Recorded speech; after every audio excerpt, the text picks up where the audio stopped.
Hello and welcome to Heroes and Humans of Football. My name is Mehreen. And I'm Simon Cooper. This is the football show where we take the hero and we show you the human. From Johan Cruyff to Megan Rapinoe. And from George Best to Kylian Mbappe. This is the Human Football Podcast. Last week, we had a special episode answering questions from you, the listeners who are part of the official H&H Supporters Club. We talk about Pep, Simon and I's relationship, and the season coming up. If you haven't already, please go back and give it a listen. Welcome back to Heroes and Humans of Football, where today we're speaking about Dutch manager of Manchester United, Erik ten Hag, or Simon, the way you're supposed to say it. Erik ten Hag. Yeah, I'm not going to say that, but you heard it here first. Ten Hag is starting his third season at Manchester United in what has already been a very troubled period. And depending on when our dear listeners are listening to this, we won't be able to guarantee whether he's going to finish his third season at Manchester United. Now, Simon, I think in lots of ways, this might be our most important public service podcast yet. Really? Because you're going to try and answer the question that millions of Manchester United fans and non-Manchester United fans like myself have been wondering for the last 2 years, which is what the hell happened to Erik ten Hag? Is this a Ten Hag problem or is this a United problem? Both, but I want to start by saying that 5 years ago, he was probably my favourite living manager. Really? Wow. He'd taken a team from the Dutch league, the Mickey Mouse League, as Brian Clough used to call it, Ajax, and created such a brilliant football team that they deservedly beat Juventus. They hammered Real Madrid at the Bernabeu and should have beaten Spurs. I mean, we'll have that argument for the rest of our lives. And I just thought, rightly, Ten Hag is brilliant. Now, at United, he inherited a troubled team and he maintained it totally consistently as a troubled team throughout. And it is now hard to make the claim that Ten Hag is a brilliant manager. What I want to do is try and explain to people like yourself who did not grow up in the Netherlands, did not have the benefits of growing up in the Netherlands as I did. I'm lactose intolerant. It wouldn't have worked. No, that's not possible in the Netherlands. Who this guy is, he's from a very wealthy family of real estate moguls. Oh, like the Trumps. Yeah, like the Trumps, but very much not like the Trumps. These are serious, hardworking, understated, as you see with Ten Hag, dour people, but wealthy. And I think he is a small businessman at heart. He comes from a peasant region, apologies to all peasants, near the German border. He's a kind of surrogate German. All peasants write in to Simon with your complaints. And he is actually quite similar in many ways to Arne Slot, the new Liverpool manager, again, a subject of one of our podcasts. And of course, now the famous lookalike competition, Slot Ten Hag. But they really are from, 10 or 20 miles apart. Do all Dutch peasants look like human babies then? Well, to give another example, a slightly different looking person, Wout Weghorst, who is also from that region. He's from about 20 kilometers from the Ten Hags. Weghorst is from a family of petrol barons, probably as rich as the Ten Hags. Fossil fuel king, Wout Weghorst. You've heard it here first. So in the Eastern Netherlands, you can look like Weghorst or you can look like Ten Hag and Slot, but there were no other options. Binary. But you're always going to be loaded. Yeah, there is a high production of dour millionaires. Yeah, although Weghorst is not actually dour. We're going to try and explain the origin story of Ten Hag, and it's going to help us understand what's happening to Ten Hag in 2024. Now, at United, the Ten Hag magic has not worked, at least so far. His hand has not been evident in anything they do on the field, at least not in a good way. They thought about sacking him. They tried to find someone better. They decided they already had the best manager. And now they have somewhat reluctantly, let him start a third season in charge. For Ten Hag, it's now or never. Is he like Alex Ferguson in 1990, luckily dodging the sack and then creating over 20 years of greatness? Or is he just the umpteenth manager who destroys his reputation at post-Ferguson United? Why was he brilliant at Ajax, not at United? What kind of manager does this guy want to be? Who does he think he is? Okay, some stats first. So we've already mentioned that he's born in 1970 in the eastern region of the Netherlands, and his crowning managerial achievement to this day is still the fact that he won 3 league titles in 4 completed seasons with Ajax. On the face of it, I would say, aren't Ajax supposed to win the league every year? But as we find out, that's not true while he's in Dutch football. PSV Eindhoven are actually typically a better and more organised club, but also Ten Hag's Ajax win the league with a brilliance that just hadn't been seen in Dutch football for a long time. As we're going to discuss. And of course, famously, he reached the Champions League semis in 2019, where they lost in an excellent, one of the best games I've ever seen, to Spurs in the last minute because of a certain guy called Lucas Moura who scores a hat-trick. Simon, you still seem to come over in cold sweats every time I mention that game, which is why I keep mentioning it. Yeah, it's one of the most horrendous experiences I've had, not at the dentist. He won the Dutch Rinus Michels Award for Coach of the Season 3 times in the Netherlands. And if you want to know who is the eponymous character that trophy is named after, you should listen to our Cruyff episode. A bit of a spoiler, he's mental. And then finally at United, between 2022 and 2024, he's won a League Cup and an FA Cup, which on the face of it is not too shabby. They finished Well, it's third. fairly shabby for a club that spent nearly 2 billion quid on transfers in a decade. But anyway, go on. It's a big caveat, yeah. They finished third in his first season, which was considered to be a pretty good start. But last year finished a dismal 8th, the worst position that the great Manchester United have ever occupied in the Premier League era. Simon, now is the time you come into your own. Tell us about his childhood and where he grows up in your adopted motherland of the Netherlands, the Low Countries. Yeah, I'm going to put on my Dutch hat for this. I lived in Holland from 6 to 16, not in what I call the Eastern Peasant region, which is unfair, I know, but I lived in the Western, more advanced and sophisticated part of the country. Ooh. I can interpret where Ten Hag comes from. He's a few miles from the German border. German is his second language. I mean, sometimes in the Eastern Netherlands, you think you're in Germany anyway. The dialects sound the same. There's just caravans everywhere. We're not going to disparage Dutch people. I'm disparaging German people. Germans have these massive Mercedes and Dutch people have caravans. I think it's called punching up, actually. He's from a Catholic family. He's a not very inspired altar boy, but the family have this real estate company. The dad started it in 1967, so the company is a bit older than Erik himself. And the dad, Henny, is known as the biggest networker in the Twente region. Twente is the name of the region. There's also a football club, FC Twente. And the parents are sad when they realize that Erik doesn't want to join the company. He chooses football instead. But happily, in an echo of the Trumps, his two brothers do go in and they take over the company and they run it. So they're near the Weghorst petrol station empire. And I think perhaps not total coincidence that Ten Hag later brings his massive-footed fellow heir on loan to United, where he's not a success. But on the other hand, Ten Hag brings everyone with a Dutch passport to United. Don't doubt the vow. The Ten Hag real estate company does everything. They do residential and offices.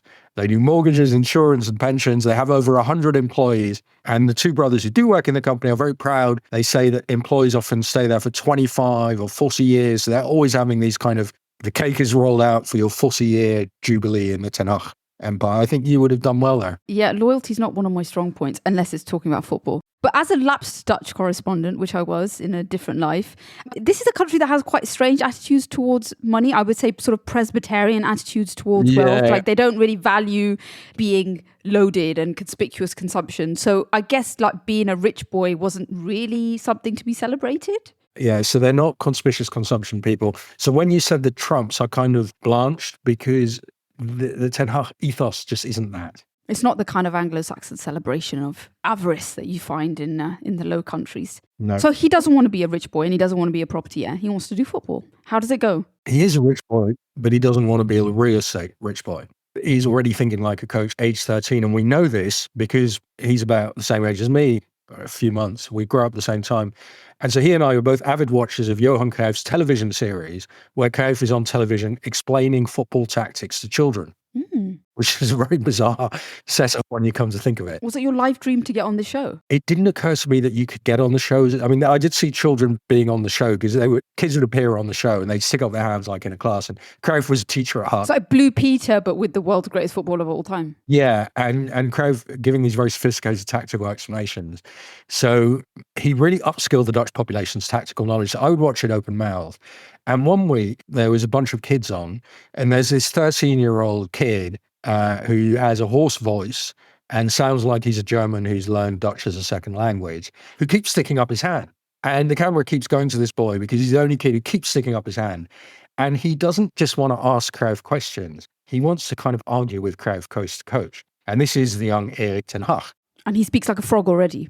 I would say he speaks like a German who smokes 60 cigarettes a day. Yeah.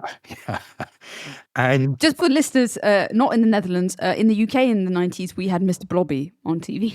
So yeah. That probably explains the disparity between Simon and I's football knowledge. Yeah, so Dutch football was very much about tactics. I'd actually forgotten about this show until I read about Ten Hag again and Martin Meyer's very good biography. And I thought, yeah, that show was my life when I was there. We also had Jimmy Savile, but the less I say about that one, the better. Yes. Back to football. Ten Hag, age 13, he starts at one point to debate Cruyff. And Cruyff says, you shouldn't really criticize or shout at players as a coach, which is weird because Cruyff was always criticizing people. And Ten Hag said, well, I disagree because I think if a player keeps making the same mistake, then as a coach, you have the right to criticize and get angry with him. Something that Jadon Sancho will learn very painfully 30 years later. Yes, the origins of some of the current problems may be here. So they have this kind of coach-to-coach conversation. Ten Hag is a decent footballer. He becomes a journeyman defender midfielder, plays for the local club FC Twente, makes his debut in a 5-0 defeat, although admittedly I think all the goals were scored before he comes on as a sub. Now, most Dutch middling pros in this time are really semi-pros. They have what are called cigar shops, which kind of sell everything, or they work as garbage collectors, stuff like that. But because Ten Hag is from a very wealthy family, he doesn't have to worry about that. He can just spend all his time obsessing about football, which he does. It's not a spectacular career. He wins the Dutch Cup with FC Twente once. It's a bit like winning a knockoff version of the FA Cup, I would say. And that's the highlight of his career. The League Cup, the Carling Cup of the Netherlands. Well, fortunately, there is no League Cup in the Netherlands because that would really be a knockoff version. Simon, what's his personality like in the dressing room and on the pitch? Well, he's already really a coach. So when the real coach finishes the tactical talk and would say, are there any questions? All the players shut up, hoping this will end soon and they can go and have a smoke. And Ten Hag always sticks up his hand and asks questions and critiques the coach's choices. Ten Hag once said as a player that even in his sleep, he thought about football and tactics. So on the field, he's not very good, but he's putting teammates in the right place. He's telling them where to run. He's the kind of coach on the field. And his playing career ends pretty unspectacularly. He retires at the age of 32 and then stays at Twente. So he's a one-club man for 7 years where he's the assistant coach, which is a natural progression for someone who was already telling the real coach what to be doing. Yeah, he's assistant coach, he's a youth coach. I mean, he's dreaming of bigger things, but I mean, he's this guy who, as I say, he speaks funny, he looks funny. He wasn't a very good footballer. So it's not like in those days, not like loads of clubs are queuing up and saying, Erik ten Hag, you need to be our head coach. So he doesn't really have that many places to go. But he's a very serious boy. And because he's from a family of entrepreneurs, that does rub off. So he thinks about coaching as it's like running a business. He reads these business books and management literature on psychology, on marketing, on how to run an org. So he's kind of behaving as if he's running a real estate company because, of course, that's the world he's familiar with. And I think very importantly, and we'll see this at United, he sees himself not as a future coach, but as a future total manager. He's going to be like Alex Ferguson. Wherever he goes, he's going to run the whole club like Ferguson does at United in those days. He's not going to be just the guy who does the first team. So in some ways, even though he's sort of quintessentially modern because he's reading books about leadership, he's got a sort of throwback idea about what being a manager is, which is sort of having dominion over all parts of a football club, which, as we now know, is very much a dying breed of manager. But that's sort of what he wants to, that's how he sees himself. I mean, in the early 2000s, to be fair, it still exists. So Wenger was doing that at Arsenal, Ferguson at United. There's very few other people like that. But imagine if you grew up in a family which runs its own company. Your dad ran the company, then your brothers ran the company. And this is a really large company, over 100 employees doing loads of different things. And you think, well, that's about the size of a football club. And he thinks, I can see how you would think about running the entire club, about worrying about the office staff, about organizing the Christmas party. All those things are the stuff that's going through his head because he's seeing his dad and his brothers do exactly that. He's got CEO complex. Yeah, he thinks like a CEO. And then when he's at Twente, Simon, he collides with a true managerial and meme content machine, the figure that is everyone's favorite fake Dutchman, of Mr. Steve McClaren. How do their paths cross? You are referring to when McClaren becomes head coach at Twente, where Ten Hag is. McClaren gives a famous interview. The greatest interview of all time. Where, for some reason, although the interview is in English, he chooses to do it in a Dutch accent. And he does a brilliant imitation, unintentionally, I think. Joey Barton, the infamous Joey Barton, does the same when he's at Marseille. And he puts on a little French accent when he does his interviews. And it's like, bro, people are going to find this and you're never going to live it down. I think it's their attempt to kind of integrate. They think, well, I can't learn Dutch or French because learning a language is obviously not possible, but I can learn the accents and that will be almost good. It's like when white people talk to me and then they stop bobbing their head like how they think Indians are. Really? Is that a thing? Wild, never- yeah. I've seen it in established media organizations. Let's put it that way. Naming no names, but when you read my book, everyone's gonna know. Yeah, when is this book coming out? Yeah, when these guys are dead. Right. So right. like 2 years. Does that include me? Who knows, people? Oh, I got you scared now. Yeah. So McClaren becomes head coach at Twente and Ten Hag is his assistant. And so before pre-season training, McClaren says to Ten Hag, Erik, have you made a plan for day one of pre-season? And Ten Hag says, no, I've made a plan for every single day of pre-season. Steve. And he gives the plan to Steve. And the plan says what kit the coaches should wear each day and the timing of water breaks. This is again from the very informative Mehreen book. And McClaren says, yeah, he was quite an impressive guy because McClaren says, I would have to sit in the stands and then I could read the tactics of a game from the stands from on high. I think McClaren is giving himself a lot of credit for those of us who remember his tenure as England manager. But he said the thing about Erik is he would stand on the touchline and he could read the tactics of a game. I mean, I would say this is all part of, being Dutch where the tactical knowledge is certainly in those days 100 times more advanced than for somebody who'd come from English football. And it's part of being a CEO that you're going to dictate the uniforms that the coaches wear. Yeah, he thinks I'm going to run this whole thing.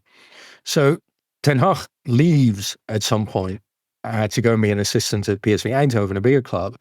But when Twente win the league under McClaren, which, spoiler, they do by spending fantastic amounts of money that they don't have, McClaren says, actually, it was Ten Hag who did most to win the league for us, even though he'd already left. He'd kind of created the organisation of the club.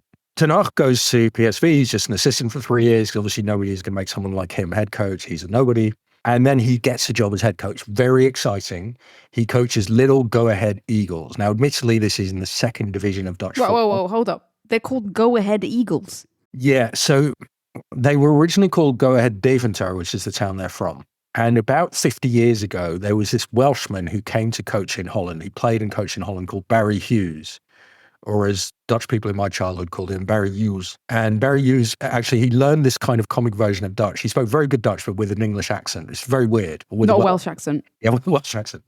And he ended up presenting a quiz show on Dutch TV in my youth. He's a very charismatic, extrovert guy who... It's like the OG Steve McClaren that actually managed to integrate into Dutch society. Yeah, I think he married a Dutch woman. He played there for a while and he coached endless small Dutch clubs. And he was this character and he was deeply beloved in Dutch football. And so Barry Hughes, one of his stints, he's coaching the Go-Ahead Deventer. And he says, guys, we have to juice this up. We're going to call ourselves the Go-Ahead Eagles. That sounds cool. That's like naming the club after the chant. It's like not being called Chelsea, but come on, Chelsea. I mean, I used to think the Dutch political parties, of which there are about 97 in the parliament, were the worst named institutions in Holland. But clearly, I think we have a new entrant and perhaps a winner in this field. Well, the Go-Ahead Eagles, I mean, it stuck. So respect to Barry Hughes. R.I.P. I mean, I think he was a great man. And he was one of the very few British people who made that cultural journey. But there's a super important guy at Go-Ahead Eagle, somebody that I guess some of the listeners will even know, a certain Mark Overmars. Yeah, who, as we'll find out in this episode, has his dark side.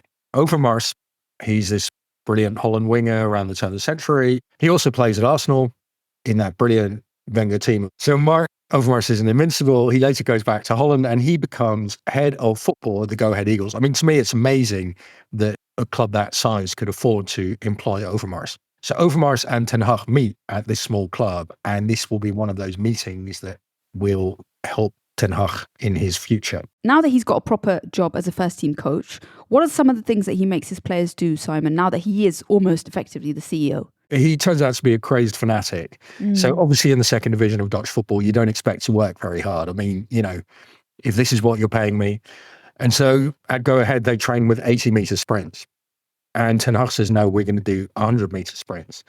They're not allowed to play cards. They can't use phones at the club or wear caps because Ten Hag wants them when they're together to talk about football. Because he's an obsessive, they have to be obsessive. This is reminding me a little bit of our Pep Guardiola, the 32-minute rule, that he can't go 32 minutes without speaking about football. It sounds like it's 32 seconds with Erik Ten Hag. We are going to come on to Pep, who plays, I think, a crucial role in the Ten Hag story. So Mehreen says at one point he tells the Go-Ahead players to run a certain distance in the woods in 2 minutes. And the players want to show how keen they are, so they run it in 1 minute, 50 seconds. Ten Hag does his nut. He said, I told you to run it in 2 minutes. Now you've run it in 1 minute, 50 seconds. It's like when the Japanese trains come early and you're like, this is not how it's supposed to work. You're supposed to leave on time. So he has this favorite training exercise, which footballers hate, which is 11 against 0. There's 11 of you, you have a ball, you run your patterns, you give your passes, and there are no opponents. And of course, players find this a bit boring, but for Ten Hag, it's a way to teach you patterns. And the diagonal pass, which, in Pep Ten Hag football is essential. You're never allowed to pass straight. It's too easy to see or intercept. You can't pass sideways because if it's intercepted, two of your players are knocked out at the same time. You have to pass diagonally. So the players do this 11 against 0 all the time in training. They find it boring, but then they weirdly find they've got better. They're also the fittest team in the division because of this Stakhanovite training, and they win promotion to the top division. Very exciting. So his first job as a manager, success. And then the big time, Bayern Munich hire Erik Ten Hag. Really? Yes, as a reserve team coach. Oh, okay. Okay, not quite. Because they have a head coach called Pep Guardiola. This is 2013. And so for Ten Hag, this is the most exciting thing that has ever happened to him. Imagine you have played mid-level football in the Netherlands, you've been an assistant coach, you coached a tiny club, and now your essential boss is Pep. Ten Hag gets to talk to him sometimes, which barely contain his excitement. And he tries to watch every single Pep training session with the first team. While Pep is training, this quasi-German, now living in Germany, Erik Ten Hag, is standing on the touchlines, trying to hear every word of Pep's slightly weird German. He sees that one thing that Pep does is, in the tactical sessions, the players are expected to give unbroken concentration. It's like playing chess against Garry Kasparov. You're not allowed to kind of go slack and kick away somebody's football or hit him on the head when the coach isn't looking. So 100% concentration. And Ten Hag thinks, yeah, that's me. I'm that type. And he loves Pep's idea of domineering football. We have the ball, you don't have the ball. And, he talks about football as chess. And he says Pep always plays with white, i.e. he makes the first move. Whereas a lot of coaches like Mourinho, they play with black. So this is becoming a bit like management by mimicry, and the person that he's mimicking is the great Pep. What are some of the things that he steals from watching Pep on the sidelines training Bayern Munich? Well, remember that he and Pep come from the same school because they've both, Erik Ten Hag is from the Dutch school and Pep was coached by Johan Cruyff. Pep was anointed by Cruyff as his disciple at Barcelona. So really, whether you grow up in Barcelona or you grow up in Holland, it's the same football, just different weather. And so he recognizes a lot in Pep, but he sees that Pep is kind of first in class. And one thing he takes from Pep, so at the Bayern training ground, Pep chalks 5 lines vertically down the field. So he divides the field into 5. So we often think about the field as there's the left wing, the center, and the right wing. So we have 3 spaces. And Pep says, no, there are 5 spaces. There's outside left, center, inside right, right. And if you start to see the field that way, and he chalks those lines, so the players have to think of it that way, then you think much more subtly about which space shall I occupy. Not I'm on the left, but I'm in the inside left position, so who needs to be inside right? And what's the relationship between the guy who's inside left and inside right? And so you see the field in a completely different way when you draw these 5 lines. And the phrase that Pep uses is half spaces. So the inside left, the inside right, these are half spaces within those 5 lines. Ten Hag has imbibed this Pep-esque jargon, which is also peculiar to Pep. I don't know where Pep gets it from, but it's not like normal football language.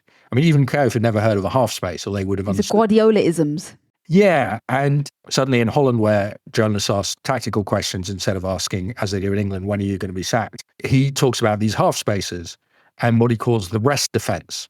So the rest defense, restverdediging, is a key Ten Hag, and I think Guardiola concept, which is when we have the ball, we're going to lose the ball most of the time. And how many guys do we have back in defense? What's our rest defense when we lose the ball? And in Ten Hag's thinking, there always have to be 4 people behind the ball who are who are waiting to defend as soon as we lose the ball. Got it. And when Ten Hag later moved back to Holland, he baffles and bemuses everyone in football by constantly talking about rest defenses and half spaces, but pronounced in a German accent. Yeah, he sounds like a complete madman. Your word, not mine. He is at Bayern for 2 seasons between 2013 and 2015. We've already explained that this is probably the best time in his life. Ten Hag always thought, obviously I'm going to end up at the top, but nobody else thought it. At this point at Bayern, he's in his mid-40s. He's a reserve team coach at Bayern. nobody thinks he's going to go anywhere. But then he ends up back in Holland pretty quickly. Yeah, so instead of being this uncharismatic guy who's hoarse and says every other word and sounds like a German who's learned Dutch and was a middling defender midfielder, he is still all that, but now he has been touched by Pep. So he comes back to Holland and he says, I am a disciple of Pep Guardiola. I worked with him at Bayern. And FC Utrecht, which is quite a big club in Holland, are like, oh my God, well, we can't get Pep because Pep's probably not going to coach Utrecht. We'll get Ten Hag. It's almost like getting Pep. Yeah, it's his bold Dutch cousin. Yeah. Well, yeah, I mean, the third cousin. So Utrecht make him a head coach and also kind of total manager because they say, Erik, you can run the whole club like you've always wanted to and run the youth system. And so he becomes the Alex Ferguson of Utrecht. And he's brilliant there. At Utrecht, he also helps to redesign the training fields. And of course, one thing he does is he chalks on his beloved 5 lines that he's learned from Pep. He changes the layouts of the club offices. He moves the dugouts. And I cannot confirm this rumor, but it's said that he even decides which soap and sponges that the cleaners at the club should use. So he's both a mini Pep in terms of how he thinks about football, and he's a mini Ferguson. He was running the club from top to bottom. And a mini Mussolini. Yeah, I mean, there is a control freak aspect. I suppose Pep, Ferguson, had they ever made the mistake of going into therapy, would be very quickly diagnosed as a control freak. OCD, control freakism. Anal, I think. Yeah. But he does super well at Utrecht. And in the Christmas period of 2017, the great Ajax come knocking. They seem to do this despite themselves because they don't really want him. So how does Ten Hag end up at the mighty Ajax, Simon? Yeah, so Johan Cruyff had this slightly absurd revolution at Ajax in 2011 where he said, well, the problem is that ex-footballers aren't in charge, which is odd because ex-footballers sort of run everything in most clubs. And he says the only people who really can run Ajax are people who played for Ajax and were brilliant footballers. So he brings in Mark Overmars, Edwin van der Sar, Dennis Bergkamp, and they run the club, although they have no experience of running a club. It doesn't go very well. Edwin van der Sar, who knows as much about business as the average 14-year-old, is made general director of Ajax running a mid-sized business, which he doesn't really know how to do. It's 2017. Ajax are in a big mess. And they think, well, there is this kind of bald, uncharismatic guy from the Eastern peasant region, and he wasn't a great footballer. So he's exactly the kind of person we've said we wouldn't employ. But he looks like he's the best coach in the Netherlands. He's at Utrecht. He's a control freak like Pep. Utrecht are better than Ajax in their style of play. Maybe we should go for this guy. And Overmars also knows Ten Hag because they were Go Ahead Eagles together. Against their better instincts, they say, okay, we'll go with the peasant. And so Erik Ten Hag, over Christmas 2017, is made head coach of the most glamorous club in the Netherlands, a club that is also very much in its style about Amsterdam flair on and off the field. So this kind of showy arrogance of Amsterdam is very much part of what the club is. Like, we're Ajax, we're the best, and all our players kind of look like rock stars, and we're super cool. So the peasant's going to the big city. Yeah, the peasant comes to the city and he's laughed at. So in the Dutch media, there's this idiotic fringe of ex-players on talk shows. For some reason, Dutch people watch ex-players say stupid stuff on talk shows several days a week. And there's a very stupid newspaper called the Telegraaf, which is kind of the Dutch Daily Mail. And they form the view, well, this bald, uncharismatic guy who sounds like a German, how can he possibly be a good coach? Which doesn't really make sense as an argument, but this is quite persuasive in the talk shows for a while. So Ten Hag is much mocked. He doesn't really hit back. He also, he keeps saying these things about half spaces, which nobody really knows what it means. And he's a kind of stereotype of somebody from Twente in the Eastern Netherlands. He's closed. It's hard to work out what he's about. The funny thing is that it works. So he and Overmars work perfectly together. Overmars, despite his personal demons, which we're going to come to, he's very good at signing good players for little money. So Ajax pick up all these players. I'll give you some of the names they get for very little. Andre Onana, Lisandro Martinez, Hakim Ziyech, Dusan Tadic, they pay a bit for him. Quincy Promise. Yeah, now living in Russia, has legal issues after stabbing his cousin in the knee. And Anthony, the Brazilian winger. But at that time, nobody had heard of Anthony. So Overmars brings all these guys. Mohamed Kudus, West Ham now. Edson Alvarez, wonderful footballers, come to Ajax for no money. Nobody's ever heard of them. They all turn out to be really good. And they're coached by Ten Hag. So I got to experience a little bit of this incredibly high octane football when in 2019 Chelsea played Ajax in the group stages of the Champions League. So that means we got to play them twice. And the game at Stamford Bridge is one of the most incredible ones I've ever seen. It ends up 4-4. It's already 1-1 after 5 minutes. Ajax go 4-1 up in the first half. They trounce us. This is Frank Lampard's Chelsea. But then manage to get 2 men sent off. And it finishes, as I said, 4-4 after this kid that we bring on called Reece James scores an absolute banger. But it was just, they were incredible to watch. They just come off that incredible semi-final where they didn't make it against Tottenham. But I looked at some of these players and they were just thrilling at every level. Ziyech had one of his best games ever. It actually convinced Chelsea to sign him a year later. And even, from the goalkeeper all the way to Quincy Promise, they were just thrilling, absolutely thrilling to watch. Yeah, I mean, Ziyech in 2019, he's suddenly the best footballer I've seen in Dutch employ, except maybe Frenkie de Jong, who was better at Ajax than at Barcelona. So Frenkie, they signed him from Willem II, this tiny club. And Frenkie shows up at Ajax again, in the Overmars regime. And he starts to dribble they put him at centre-back for a while, and he dribbles past 3 players from centre-back, does that regularly. And it's just the most audacious, beautiful football. For those who haven't seen it, you can watch it in slow-mo. Hakim Ziyech probably doing one of the greatest passes I've ever seen across the pitch, probably about 50, 60 yards at the Bernabeu to Dusan Tadic with his left foot. It is just magical. Ziyech would regularly give 50-yard passes, and Frenkie de Jong would kind of dribble past Luka Modric. It was just so weird. It's just not what you expect from a Dutch team. And then the pressing was the most aggressive I'd seen since Cruyff's teams of the 70s. So when the opponent had the ball, you get the sense of Ajax players like bees. There would be 3 or 4 of them on the guy as soon as he got the ball, which Ten Hag calls you giving stress. So even if you don't win the ball, he gives a bad pass, you get it back. And they would press sometimes for 10 seconds at a time. So Guardiola had this 5-second rule about pressing. Like, if you can press for 5 seconds, that's great. And Ten Hag's teams is more like 10, which is amazing fitness. And they say the Pope Francis, can recite the entire 1946 San Lorenzo lineup of the team that won the Argentinian league, his little club San Lorenzo. I will, to the end of my days, be able to recite the 2018-19 Ajax lineup. You've got tears in your eyes, man. I've never seen this before. It was just beautiful. I mean, they spent a fraction of what teams like Madrid and Juve, and then they beat these teams deservedly. It's like the platonic ideal of Dutch football. I wish Cruyff could have seen it. The time has come for you to tell the story of that night where you're there. You're there in Amsterdam, in the stadium, the semi-finals of the Champions League against average, but for their standards, very good Tottenham team managed by Mauricio Pochettino. What happened? Well, so I'd been to the Spurs Ajax leg in London. I'd taken the W3 bus to kind of homage to my teenage years, and Ajax had won there.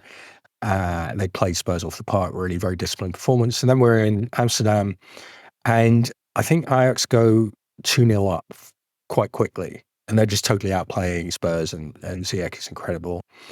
And so they're 3 goals ahead on aggregate. And they're still away goals at this point, so they're going to go through, it's just clear. They are on the brink of the Champions League final, totally deserved, playing Spurs off the park. And then after half time, they only really have, they only have a plan A, which is all out attack. We press like lunatics. So they have this free kick, and the teenage centre back, the then brilliant Matthijs de Ligt, goes up because obviously they want to make it, 3-0. So he goes up for the free kick, but unfortunately, Ajax lose the ball and Spurs score. And the inevitable happens. Lucas Moura, who I interviewed once in Paris, who is a lovely man, so I still don't have mixed feelings about it. He scores a hat-trick. He scores in the last minute. I'd been talking to the guy next to me, and our mood had been getting worse as the second half progressed and Spurs added goal after goal. When Moura scores the 3rd goal past Andre Onana, all the Ajax players lie on the ground in perfect triangles. You remember that photograph? That even the triangles they'd made in their passing, they made in their despair after Moura's goal. The stadium goes completely silent. There's 50,000 people in the stadium. And I look at the guy next to me to kind of commiserate, because we've been talking, and he's gone. Either he vanished, he combusted, or he walked out and I don't know. So there's total silence for about 30 seconds as the entire crowd realizes in our lifetimes, we're never going to experience this. We're now have this team again because they're all going to be brought up, and we will never get to the Champions League final again. So I'm going to die without seeing an Ajax that good. And then after this morning, in unison, the crowd breaks into an ovation. The team has just been knocked out. I'm crying now. The team has just been knocked out. And 50,000 people, or those who were still there, applaud. And it's just understood. We've shared this beautiful moment. And the fans are saying, thank you. We didn't expect to get that again. And it was wonderful.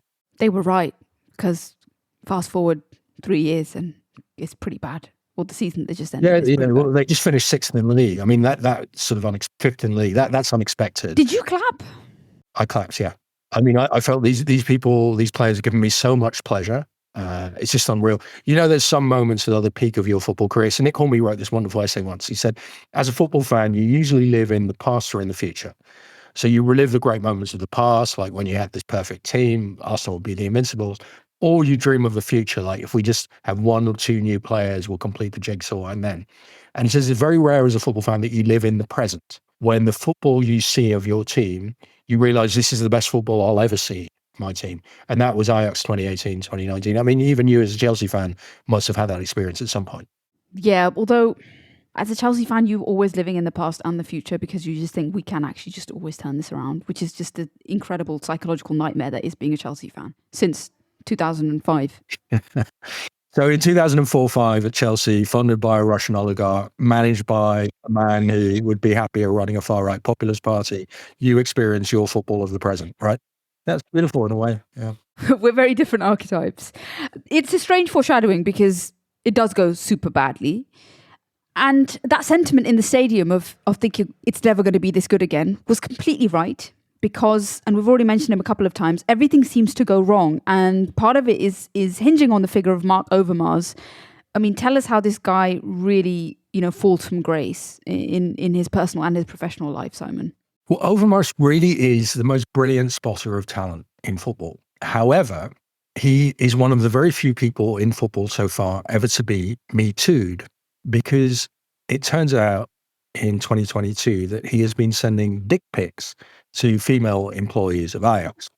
For the uninitiated, this is where he takes a photograph of his genitalia and WhatsApps them to... Yeah, it's kind of in the name. It's in the name, yeah. The explanation is probably not needed. And so football has evolved to the point where it is felt that he has to go. Although many Ajax fans and people inside the club and in the media say, well, it's a shame, because he's really good at spotting talent. Who's not accidentally sent a picture of their penis and sent it to someone, He is expelled. I think he's now at Antwerp in Belgium because Belgium seems to have different standards. Don't throw that kind of shade on Belgium. Maybe the Flemish do. You're right. Yeah, you're probably right. Overmars goes, and a couple of months later, United come in for Ten Hag. And Ten Hag calls the players together in the centre circle and he says, look, the players and the staff, he says, look, I'm going to Manchester United. I'm sorry. And the players and the staff cheer him and they're so happy for him because at Ajax, it's understood if you do well, you leave, and he totally deserved it. Everyone at Ajax admires and respects him. He'd won 3 straight league titles. There was a season that no title was awarded, the coronavirus season. And he goes and immediately the Ajax team collapses and is now just the most ghastly football ever. So Erik ten Hag is now one of the most sought-after managers in European football. He nearly took Ajax to the glory of the Champions League final, and he's been touched by the greatness of Pep Guardiola. How does he get from here to within 2 years being a laughingstock at Manchester United? And is it his fault or the fault of a rotten club? Find out after the break. So, you want to be a marketer. It's easy. You just have to score a ton of leads and figure out a way to turn them all into customers. Plus, manage a dozen channels, write a million blogs, and launch 100 campaigns all at once. When that's done, simply make your socials go viral and bring in record profits. No sweat. Okay, fine. It's a lot of sweat. But with HubSpot's AI-powered marketing tools, launching benchmark-breaking campaigns is easier than ever. Get started at HubSpot.com/marketers. This is a reminder that you're listening to Heroes and Humans of Football with me, Simon Cooper. And me, Mehreen Khan. Welcome back to Heroes and Humans, and you join us in 2022 when Erik ten Hag is about to take up the biggest job of his life and what he thinks is succeed the greatest total manager of the 20th century, Sir Alex Ferguson at Manchester United. But Simon, Manchester United in 2022 are a shadow of their former selves under the great Sir Alex. What the hell is going on at this club in 2022? Well, it's 9 years after Ferguson has left, and they have been terribly run for most of those 9 years. Ed Woodward, who knows very little about football, had been in charge of the football side. There are loads of people who at different times are technical directors or senior executives of some kind, but it's never clear quite who has power. People are being appointed and sacked all the time, and loads of different people have a say in transfers. It's an unclear structure. There are scouts, the manager, Woodward speaking for the owners, the Glazers, other people. Every manager tries to buy their own players.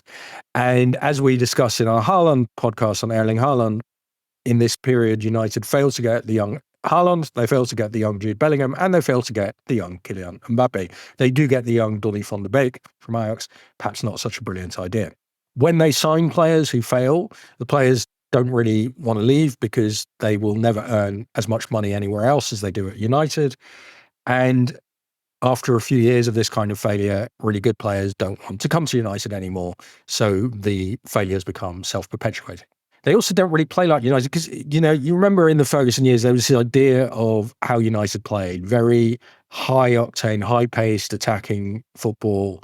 The era under Ferguson is probably when they become the biggest brand in probably global sport. You can't move anywhere in the world without seeing someone wearing a Manchester United shirt. They are dominant culturally. They're dominant on the pitch. Sir Alex represents everything because he built this club up with his hands. And there's always a sense that when he's gone, it'll be difficult to replace him. But no one thought it'd be this difficult, right? So David Moyes doesn't do too well. Everyone's like, you can't really replace Ferguson. It will take a couple of managers. But no one manages to do it. Mourinho, who we've already mentioned, Louis van Gaal, these are managers with serious repute. And all of them fail at United. And it seems to be for the same reason. They can't shake off something that seems to be rotten inside the club. And that's still where they are in 2022 when Erik ten Hag is taking over. Well, yeah, so you have partly this problem of an incoherent transfer policy. Contrast that with Manchester City, where you have the same three Spaniards overseeing transfer policy forever, or Liverpool, where they have this quite efficient transfer committee. United, just every manager has a different way he wants to play and different players he wants to sign. So you get this Frankenstein's monster style squad. The Swiss Ramble, friend of the show, recently wrote that Manchester United, having spent 214 million on new players last summer on the Ten Hag, have now splashed out nearly 2 billion quid on transfers since Ferguson left in 2013. Ten Hag spent even more on transfers than Solskjaer did. So they're getting outrun by other clubs who are developing very modern ways of scouting people, trying to extract value. United are just getting left behind in this world. Yeah. So Ten Hag, like all these previous managers, thinks, well, I can turn this around. Because you need to have a kind of high level of self-certainty, even egomania, to become a Manchester United manager. And he chooses United, but you say United also really choose him. They do, because they've sacked Ole Gunnar Solskjaer in the middle of a season, and they bring in someone that is going to be an interim, somebody whose job it is to look after the team while they get on their manager search. Somebody called Ralf Rangnick, who we've mentioned a lot in previous episodes of Heroes and Humans, because he's a super respected, very, very well-versed, organised guy that has done incredible things in German football clubs, including the RB, the Red Bull franchise. So United have got time. They draw up a list of the managers they want. The Ten Hag's main rival for the job is Mauricio Pochettino, but United also try and tap up Thomas Tuchel, who at that point says he's very happy at Chelsea. They think about Luis Enrique, who at that point is a Spanish national manager. And Ten Hag, from the media reports, actually emerges as the guy that they're most impressed with. He turns up and he has this massive file on every single United player, and he sits down with the club executives and says, here's all of my analysis, and we know that he's very detail-oriented and obsessed, and he says these are the players that basically, they do not have the fitness levels for us to be able to compete in two tournaments, the Champions League and the Premier League. He tells them who he wants, so he draws up a list of his transfers. Spoiler, most of them are players from Ajax. We're going to get back to that. And the hype at the time is that Erik ten Hag has beaten Mauricio Pochettino on his merits because he's interviewed so well. Now looking back, there are other factors involved, like the fact that he was very cheap for Manchester United to hire. They only had to pay, I think, Ajax something like 2 billion euros to get him out of his contract. He was somebody that probably could have excited fans because he's been touched by the greatness of Pep. And so actually, it's a really open question about whether Ten Hag was always a great fit. At the time, it was sold to Man United fans as a great fit. And now 2 years on, we're all just picking holes at why this was never going to be an appointment, which even on the face of it was going to work. I mean, I thought on the face of it, it would work. I mean, Louis van Gaal thought not. So Louis van Gaal had been United manager not long before, and he publicly tells Ten Hag not to go to United. Van Gaal says he should choose a football club, not a commercial club. And Van Gaal says, look, this thing has been run by Woodward for the Glazers, just as a kind of money-making and marketing enterprise. They don't really care about football. Van Gaal is very done with United. One thing I'm really struck by is that Ralf Rangnick, who's supposed to go upstairs and become a sort of another one of these senior technical directors, doesn't even stick around. And he gives an interview where he says in public that he thinks Manchester United need open heart surgery. So these are the words ringing in his ears as he takes over this club. These super respectable figures like Louis van Gaal and Rangnick telling him that there is something deeply wrong in Manchester United. But I think Ten Hag looks and thinks, okay, this club have no structure. There's nobody really in charge, but that's good because I'm going to become the new Alex Ferguson and I'm going to run this whole thing because I can. I know how to run a company because my brothers do, my dad did, and I'm going to run United like we ran the family firm. And he's very confident of his ability to run the whole thing. So they say to him essentially, well, we don't really have a transfer system that we trust. So who do you want to buy? And as you say, he comes in with all these Dutch players. Now, what he should have said is, I have no idea. I've been watching the Dutch league, the Mickey Mouse League for the last few years. So are there good players in Romania or France or Colombia? I've got no idea. You tell me. Which at Liverpool, that's what they would have done. That's what Klopp does because he knows that there are people whose job it is full-time to find these players for him. Yeah, I mean, Klopp does have his own opinions, and so he has to fight with the club about, and Klopp says, oh, I really like Julian Brandt, and the club says, well, maybe not so much. But at United, they would have said to Klopp, you want to buy Julian Brandt for enormous amounts of money? Go for it, man. And that's sort of what they say to Ten Hag. And Ten Hag says, well, I want to buy all these Dutch players. United say, yeah, brilliant. So he tries, of course, to go for Frenkie de Jong, but Frenkie rightly decides to stay in Barcelona. They get Casemiro instead. Later get Casemiro.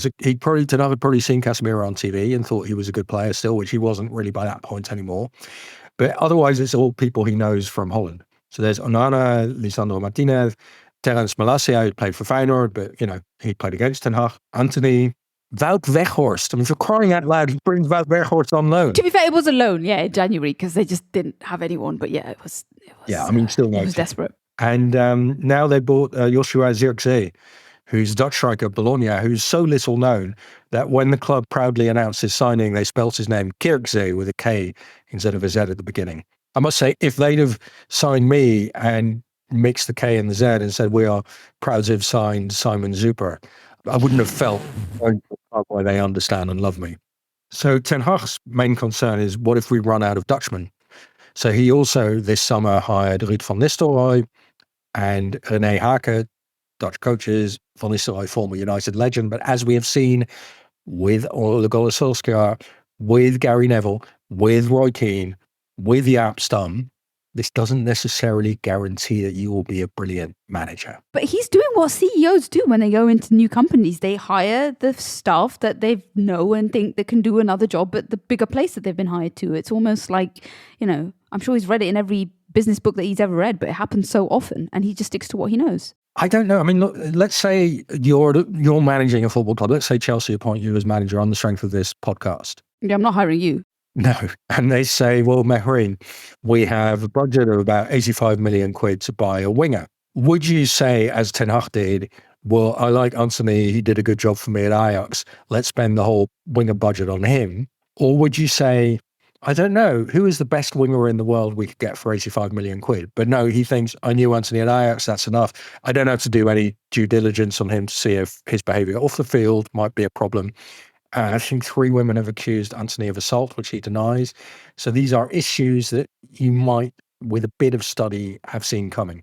Clubs understand that managers have this tendency. So the manager comes in and says, I want to sign everyone who used to play for me.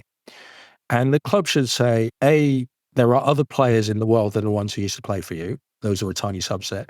And B, statistically, you're probably going to be gone from this club in a year and a half. And then we're going to be left with all these guys on big salaries who used to play for you. We're not going to do that, mate.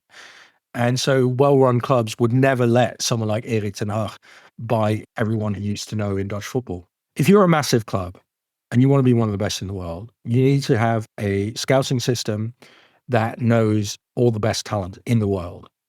and has mapped them out. And then you draw up a short list of like the 5 best outside rights aged under 25 at a certain price. And you let the manager have a view about which of those you might want to sign. And you shouldn't really listen too much to what he says.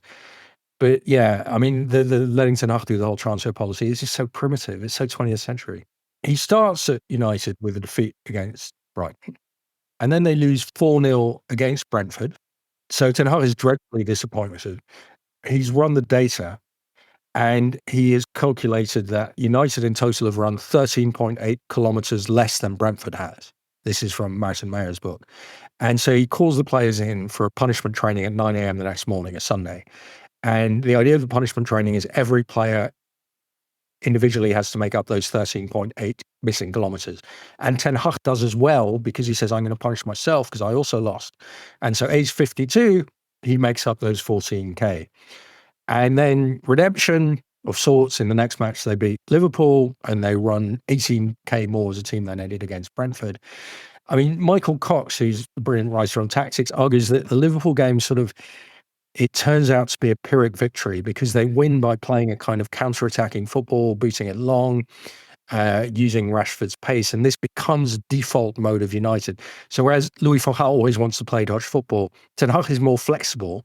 And so United have this kind of counter-attacking style from the Mourinho, Solskjaer era. It's something they can do. And Ten Hag starts to lean on it a lot. So instead of developing an Ajax high-pressing, dominant football style, they seem to veer around a lot and they have this counter-attacking mode. But it seems to be, as you said, something he leans on as a plan B, plan C, because you kind of feel that it is sort of anathema to him. And that's why watching United is so frustrating, because you're like, okay, now it's season 2, it's season 3. Finally, you've got your players, you've got your identity. Why do we never see it? And it reminds me a little bit of England. Maybe there's just something about the way United have become that they just have to fall back on this default style of counter-attacking because they know they can't dominate possession and they've got fast wingers. Well, I mean, the thing is that other English clubs like City and Liverpool can dominate possession. So it's odd they can't. But you can see with Ten Hag all the time at United that what he really wants to create is Ajax 2018-19, but with better players. And so that means very high-pressing, physically fit team. And one player he understands can't do this is Cristiano Ronaldo, who at that point is, I think, 37. And United have brought him back with much fanfare. And Ten Hag doesn't really want Ronaldo there.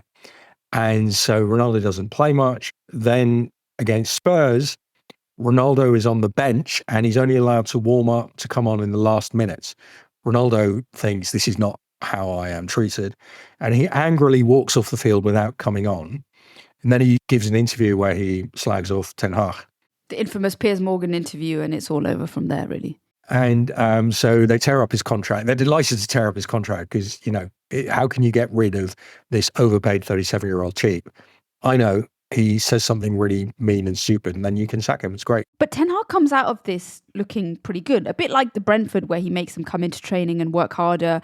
He comes out of the Ronaldo episode looking like he's somebody who stick by his principle and he wasn't, willing to be bullied by the ego of Cristiano Ronaldo. There's other moments like Rashford turns up late for training, so he doesn't start him for the next game, even though he's best player. So everyone's like, okay, this guy's, he's really imposing his dominance onto these players. He's showing them that he's the boss and he's not going to let player power win.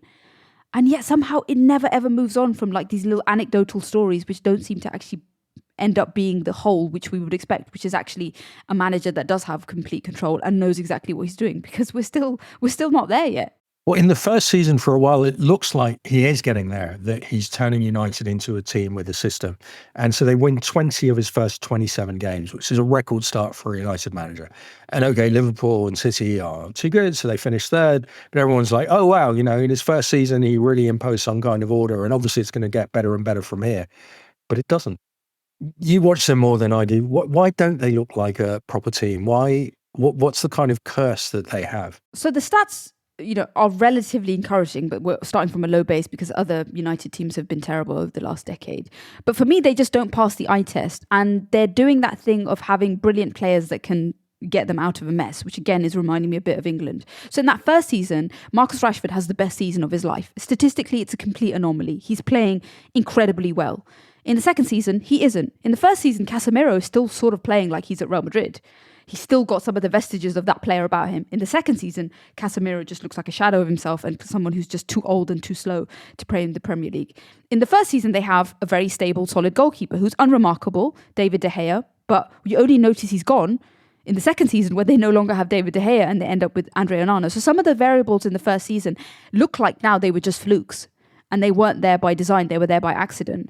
And so now you're expecting the Ten Hag identity to come up and I still can't tell you what it is. Well, I mean, if you see Onana, who is a brilliant keeper, but perhaps a bit more fallible than De Gea, the idea of Onana is De Gea is a brilliant keeper but can't really play football. Onana is a brilliant footballer. Great passer of the ball. I mean, he came through the Barcelona academy. So he's trained as the footballer, as fly goalkeeper. And so that's the Ajax idea. You know, we play on your half. We have a goalkeeper who does all the kind of sweeping, and that has to be Onana. And so you see that what Ten Hag is dreaming of moving towards. And he also thinks, well, I had Onana when he was a kid at Ajax 5 years ago, and he was brilliant, and we were on the brink of a Champions League final, so it'll be better now. But yeah, it never comes together. And I'm always struck by how Rangnick left and the fact that he got out of town as soon as he could, even though he's supposed to go upstairs.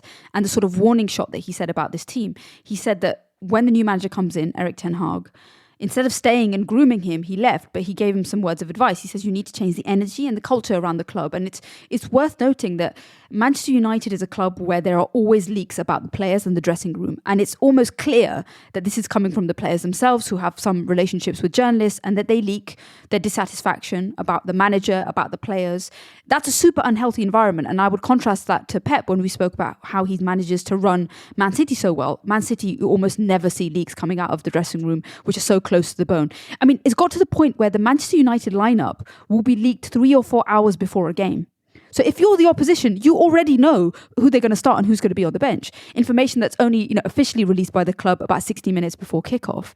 So I think this shows like there are levels of toxicity inside this club, which seem to emanate through every single part of this institution.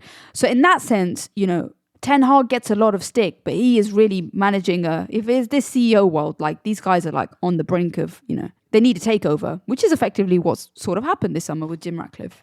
I'm going to draw a really brutal analogy. You make United sound like the Conservative government that was just voted out in the UK, where they were leaking cabinet meetings during the cabinet meeting. Exactly. So, this is the open heart surgery that Erik Ten Hag, who thinks he's a CEO, but he's definitely not a surgeon. He's not able, I don't think single-handedly he can institute this level of change inside this club. It has to come from deeper and from above. For the first time in his career, he's taking abuse about performance because he's used to people laughing at him for how he looks and for how he can't speak either English or Dutch with fluency. But now people are saying, oh, this team is not good. And, I would say he's had about 10 seasons as a head coach. And he's had one bad season, which was this last season with United. Because I think the first season at United was reasonably successful. And this is completely new for him. It also suggests, this is a really good manager. He's had 9 successful seasons at different clubs. But, it's interesting how he deals with it. So his mother, who's called Joke, spelled Joke, so it's written as joke. Yeah, it's one of these names that has been doomed by globalization. So I don't think Dutch people are calling their newborn daughters Joke anymore because they don't want their daughter to be known as Joke in the rest of the world. Joke says the thing about Erik is he's very good at using his thinking, his reason to control his emotions. So when people attack him, he doesn't get very upset. He starts to reason, of course, motivated reasoning, saying, well, I'm right, and this decision I made was very clever, even though it didn't pay off. And so I'm just going to ignore this criticism and not let it hurt me. He uses his reason to defend himself against bad emotions. You're like that. You say everyone that criticizes you is dumb. Well, usually it's true. People get very upset with him.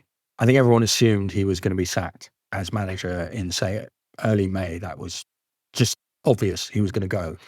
And then weirdly, they beat City in the FA Cup final.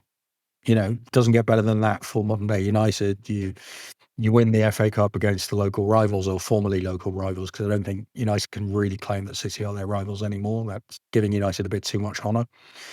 And then United speak to loads of potential managers like your mate Thomas Tuchel. And either they're not totally happy with these people, the candidate doesn't want to do it. And so they call Ten Hag and say, well, actually, you still got the job. And Ten Hag, I think, goes on TV and says, well, they realised they had the best man already in place. So United do this bizarre thing of telling the entire world that they're reviewing the manager and that they're going to speak to other candidates, which has got to be one of the most embarrassing things to ever happen to you as an incumbent, right? It was like when Rishi Sunak was running the general election campaign and people in the Tory party were talking about replacing him as prime minister during the campaign. Like it's humiliating, but he is implacable, as you said. And he has this kind of Mourinho-esque ego, which is just not warranted by anything on the face of it. And I find that like super jarring to watch. I guess it's a coping mechanism that he's able to do this. Like he has this sort of, Teflon identity about him. But I think in a modern world where people value authenticity and all the things we spoke about with Klopp and emotion, Ten Hag is just a bit like a robot. Yeah, he's very repressed. He's not a Calvinist, but he's like a Dutch Calvinist of the late 19th century. You don't read a lot of emotions. The parallel would be if the Times, underneath every article you wrote, put a note saying, the Times is looking for a new, better economics editor. Applicants, please write to this address. I mean, I'm not going to name who, but that actually has happened to me once in my career when my job was advertised while I was an incumbent. It's not a nice place to be. Oh, so you're empathizing with Erik ten Hag over this? No, I dealt with it I had a complete mental breakdown, which is how you're supposed to handle these things. I mean, Erik ten Hag just seems to be like, I'm brilliant, I'm amazing, but maybe that's because he's a man. I don't know. In his words, United disturb his holiday by calling him to say that he can keep his own job. But this is really the last chance, right? I mean, we're speaking at the start of the season, a bad autumn, may not even get to autumn, and he'll be out. Especially, presumably, United are now putting a structure in place that they're lining up a replacement manager. Well, it's obviously Ruud van Nistelrooy. So Jim Ratcliffe of Ineos has sort of taken over the running of the football side, which doesn't interest the Glazers at all. And Ratcliffe has confirmed Ten Hag, and he's also put his people in place. So they now actually seem to have a structure that the guy in charge, Ratcliffe, trusts. And Ratcliffe didn't choose Ten Hag. He let him stay, but I don't think he's in love with him.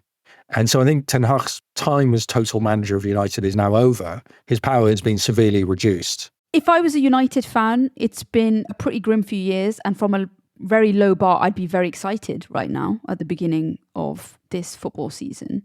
That's because football fans are now so much more acutely aware of things like structure and management levels and senior executives, because we know how good Man City have done it and we know all of the brilliant models of Liverpool. And it looks like Manchester United have been dragged kicking and screaming into 21st century football.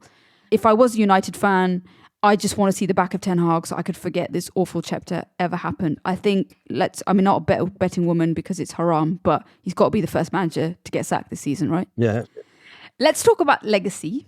We've spoken about a lot of things in this episode. I think one of them that really sticks out to me is this idea that if you're super successful in a league like the Netherlands, which of course could be very prestigious to everyone who lives in the Netherlands, but it's just not going to translate. So are we saying that Erik ten Hag sort of has these delusions about his own ability and grandeur, which are just not warranted? No, he was a really good coach. I mean, I think, the Hollywood saying, nobody knows anything. It's from William Goldman's book about Hollywood. Like the executive at the studio will say, well, films with an elephant in the opening credits don't work. And there is no formula, nobody knows anything. You don't know what's going to work. You appoint a coach and it makes no sense, like Arsene Wenger, who'd come from Japan, and it works. And I also think that the structure of the club and how well run the club is more important than who the manager is. And so Ten Hag came into a club that was really badly run, and very good managers before him had failed there too. So, I mean, in a sense, he chose the wrong club, because also as a manager and as a player, one of the key career decisions you make is, where should I go? And a lot of managers are egomaniacs, and they think, well, that club is badly run, but when I go there, it will be well run, and then we'll do well. Whereas what you should be doing as a manager and player is thinking, which is a well-run club? That is where I want to sign. And that is not what Ten Hag did. It reminds me of one of my favorite ever books of political science and history, which is called Why Nations Fail. It's always about the institutions. It's never about the leaders. And that's kind of becoming very true of modern football. I think the thing that could tip Manchester United fans over the edge this year, though, is if Arne Slot, the other adult Dutch baby from the, does super well at Liverpool.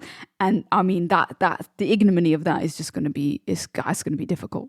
Yeah. Like, you hired the wrong baby. They might as well got Matt Lucas at this point. I mean, who would know the difference? Would you, to get back to our favorite question, at the end of episodes. Would you like to spend an evening with Erik ten Hag? After absolutely roasting him for an hour. I